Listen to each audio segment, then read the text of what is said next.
how to cut a quill to a narrower width. So here's the quill that you've got. It's way too wide, and you want to chop a little bit off each side, off this side and off this side. So you turn the quill edge on, and hold your knife steady with your right hand, assuming you're a righty. Invert all this if you're a lefty.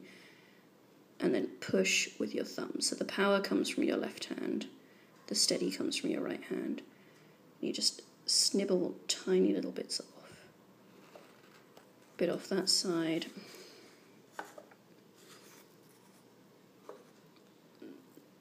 Then flip it over. You're coming off this side, but you're doing it turned right edge on, because that gives you a better quill at the end of it.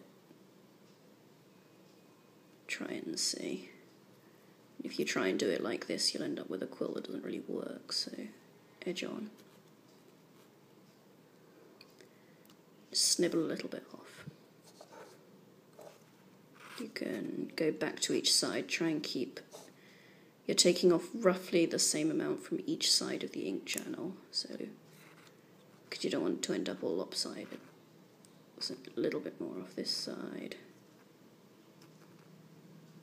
Snibble, snibble, snibble.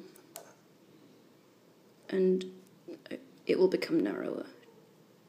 Then keep testing it out against the thing that you're trying, the size that you're trying to match.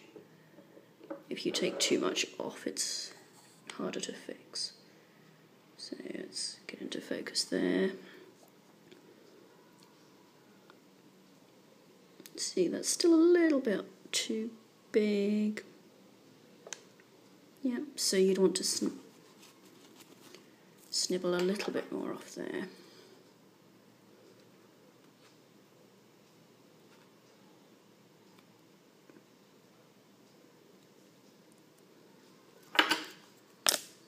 Whoops. Let's try that. Still a tiny bit big, but you get the idea. And if you obviously don't want to be testing your quill right on the piece of restoration that you're doing. Tracing paper is your friend here. Lay a piece of tracing paper over it, then you can test as much as you like.